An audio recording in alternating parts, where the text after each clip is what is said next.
미래를 보는 창, JTB. 안녕하세요. JTBJ입니다. 내일 새벽에 3월 FOMC가 진행됩니다. 그래서 프리뷰 시간을 갖도록 하겠고요. 지금 연준에서는 트럼프 정책을 경제 불확실성으로 인지하고 있는 상태입니다.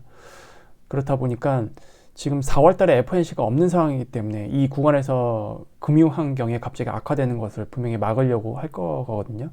지금 영래포 잔고를 보면 거의 뭐 바닥난 상태입니다. 거의 땅에 붙기 직전이에요.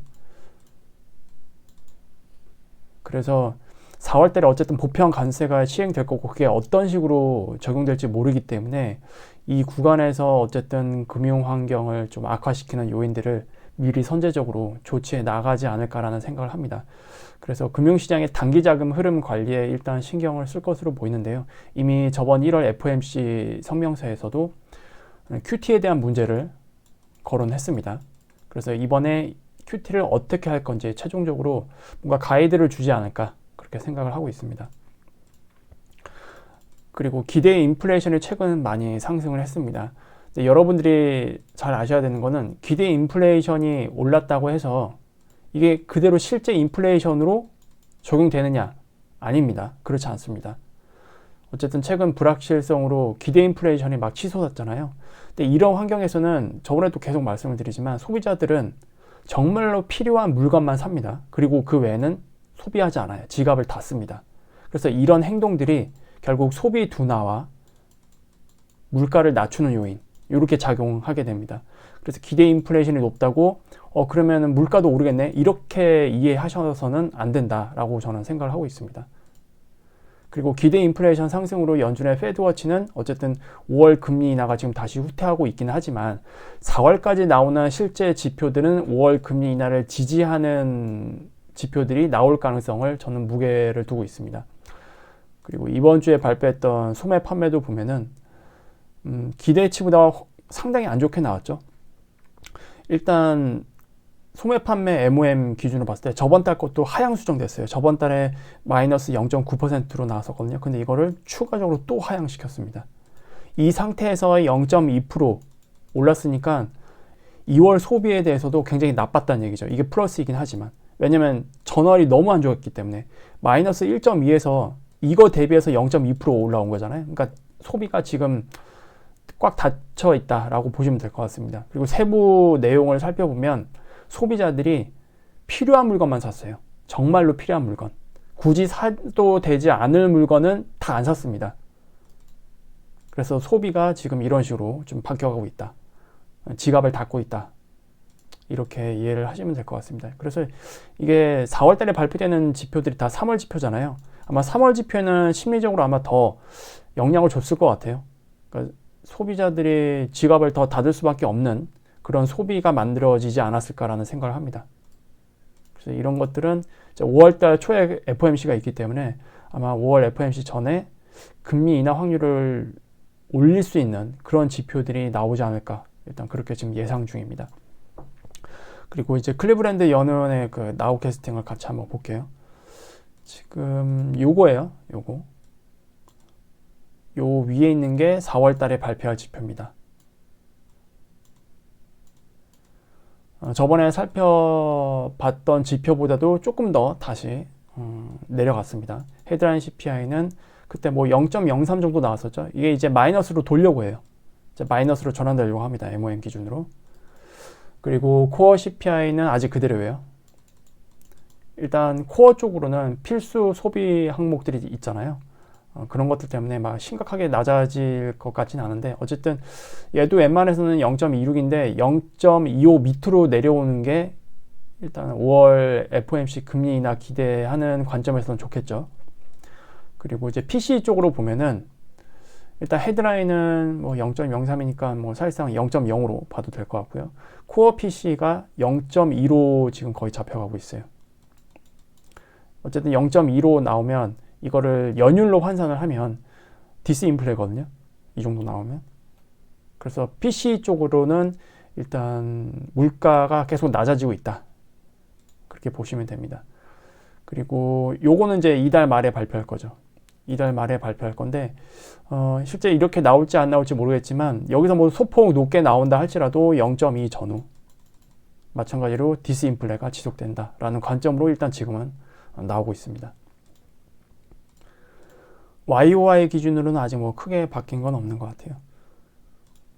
코어 CPI는 이제 3%가 이제 깨진다라고 보고 있고, 헤드라인은 2.5가 깨진 걸로 지금 나오고 있습니다. 코어 PC도 2.5가 깨진 걸로 지금 잡히고 있고요.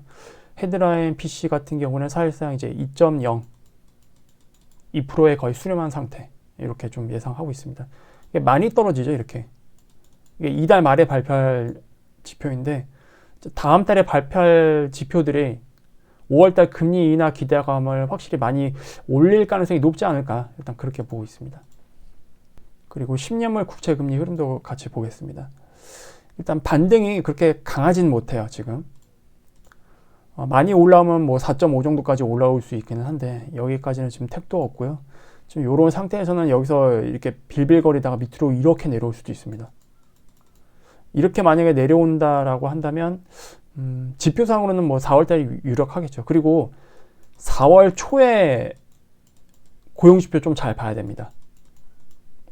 어쨌든 돌지에서 활약하고 있는 그 내용들이 2월보다는 3월에 더 많이 반영될 수도 있거든요.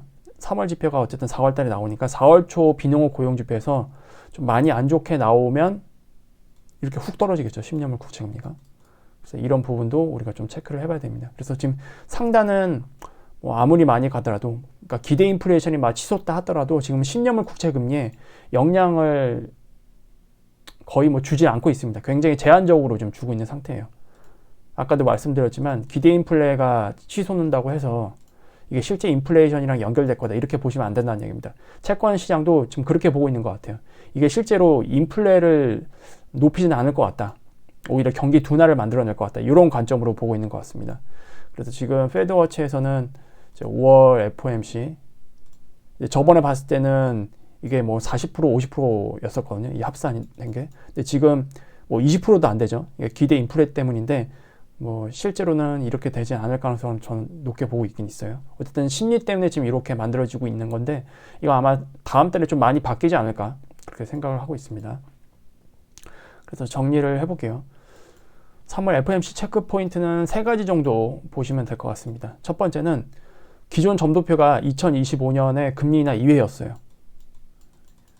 그런데 여기서 3회 정도로 바뀔 것인지, 요거를 좀 체크를 해야 될 것 같고요.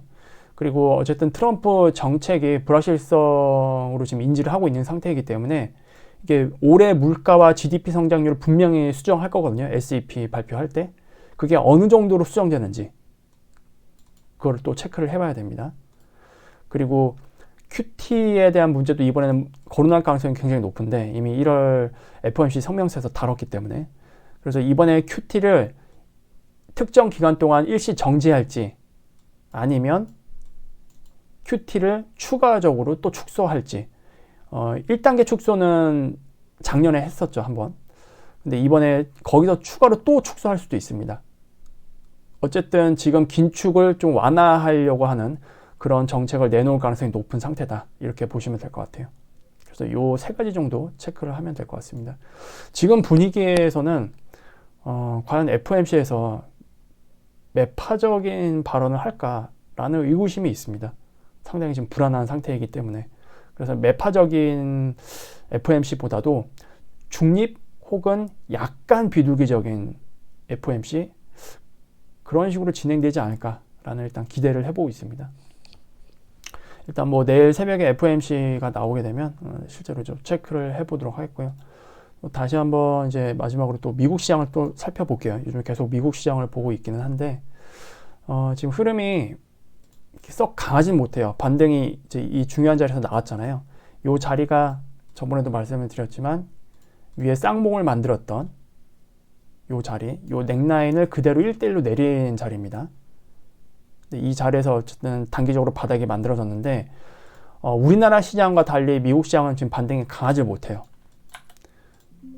그래서 오늘 아마 좀 추가적으로 좀 봐야 될 것 같습니다.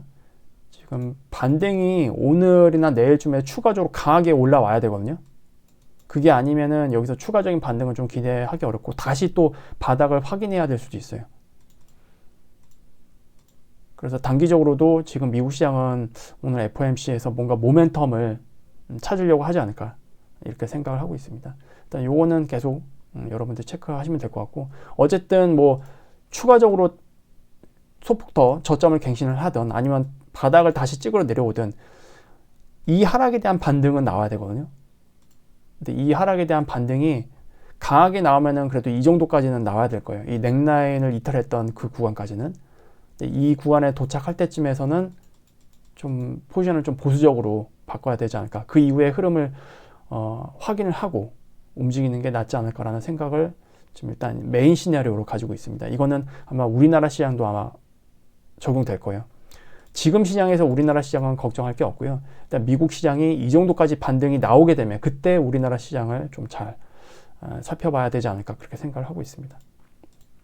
어쨌든 미국 시장이 만약에 이제 추가적으로 반등이 계속 나오게 되면 우리나라 시장은 좀 많이 올라갔으면 좋겠어요. 그래서 나중에 조정 받아야 되는 그 룸을 미리 확보를 한다면 중장기적으로 우리나라 시장은 굉장히 좀 긍정적인 모습을 기대를 해볼 수 있거든요.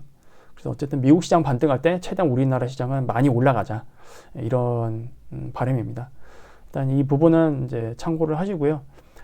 내일 FOMC 이후 그리고 지금 최근 관세에 대한 코멘트가 계속 나오고 있는데 이런 부분들이 3월 말 이렇게 가면서 어떻게 좀 소화를 해 나가는지, 또는 시장이 예상과 다르게 너무 약해서 미국 시장이 여기를 추가적으로 이탈하는지 이것도 좀 봐야 될 것 같긴 한데, 이게 아마 뭐 이번 주 안으로 거의 결정되지 않을까 싶어요. 여기서 결국 반등을 이렇게 만들어내느냐 아니면 밑으로 한번 내려갔다 다 올라가느냐. 그래서 미국에 투자하시는 분들은 이번 주 좀 잘 보셨으면 좋겠습니다. 일단 오늘은 이렇게 마무리 짓도록 하겠습니다. 다음에 더 좋은 영상으로 찾아뵙도록 할게요. 감사합니다.